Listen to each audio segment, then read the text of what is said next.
Okay, tugiye kubana cyane hano kuri Mujye TV ibintu bimeze neza cyane tsa show business okoze uri kumwe na Stanley in the building. Okay.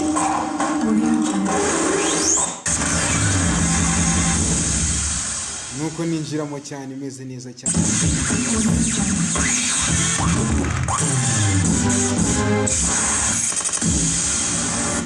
Okay, tugiye kubana neza cyane. Noneho reka nze tugenda gutya.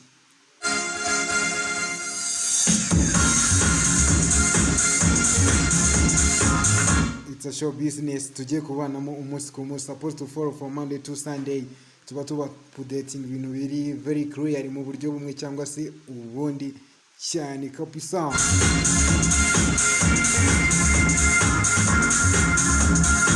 Ngira ngo uyu munsi tugiye kubabwira abahanzi batanu bamenyekanye cyane mu Rwanda muri 2012. Okay.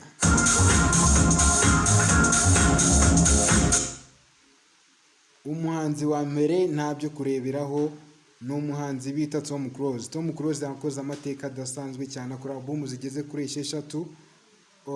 Ikindi kirenzeho yanditse indirimbo aziha abahanzi batandukanye, yakoze igitaramo kidasanzwe.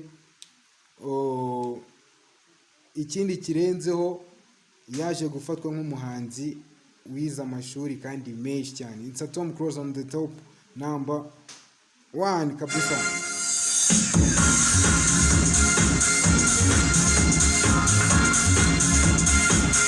On number 2, who you think is the number 2? Ku mwanya wa kabiri rero nikiriza ko mufite amatsiko kumumenya. Reka nze gutya.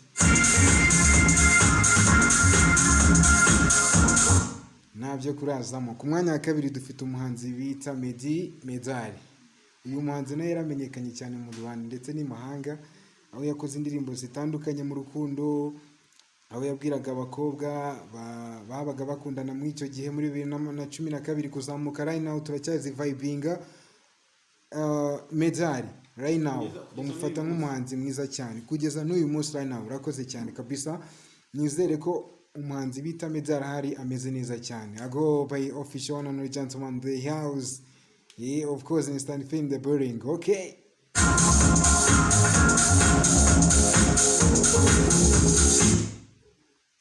Okay, nukuza ku mwanya wa gatatu. Who is the number 3 on top 5? Hey, okay. Nakurazamo ku mwanya wa gatatu muri gutekereza ngo ninde. Ku mwanya wa gatatu dufite The Benjamin himself.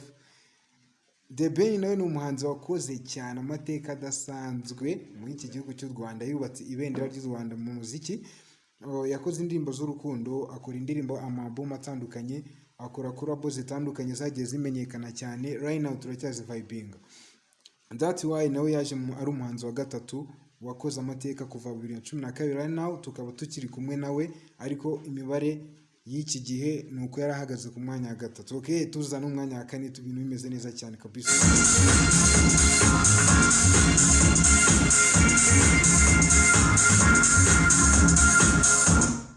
Okay, ku mwanya wa kane ni amateka adasanzwe. Ni group yamenyekanye yakoze amateka adasanzwe. Right now iramenyekana iva mu Rwanda igiye mahanga. Ni ikipe yakoze amateka adasanzwe. Right now ntago turayibona kugeza aka kanya, ntago turabona abahungu bameze nka Urban Boys in the house. Abahungu batatu, Safi, Hambo Jizo na Kaboss. Guys, so respect for that one. Mwarakoze cyane guys. Urban Boys ni ku mwanya wa gatatu, nibo bahungu ku mwanya wa kane. Barakoze cyane, bari abahungu barakoze cyane kabisa, kuko nabo baje ku mwanya wa kane bakoze album zitandukanye, bakoze umuziki collabo, bagiye hanze igota amasimbi, baza mu ibendera ry'u Rwanda mu muziki muri 2012 kuzamura. Right now indirimbo zabo turacyazumva cyane guys. Ni ukuvuga ngo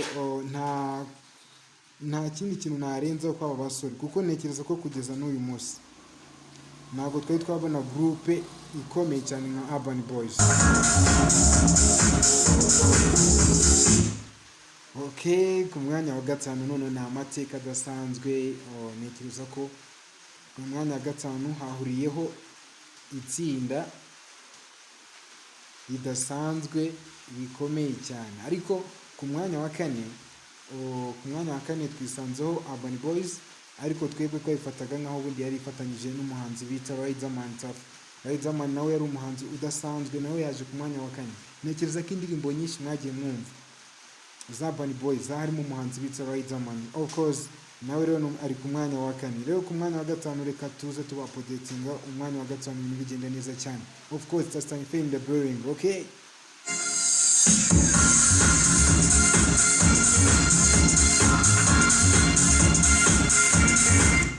Ku mwanya wa gatanu nayo ni amateka adasanzwe yagiye akorwa n'umuhanzi bita, nayo ni groupe nayo yakoze amateka mu Rwanda ndetse n'imahanga, bayita Tough Gang nayo yakoze amateka adasanzwe cyane kuri muziki nyarwanda.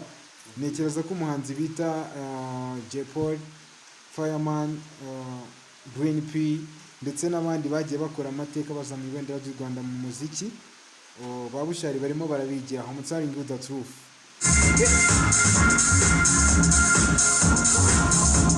Bana nanjye following hari abundi twe tubana umunsi ku munsi. Ejo mbapodating andi makuru ameze neza cyane. Okay, I go by the name of Stanley in the building and I'm your host. Okay.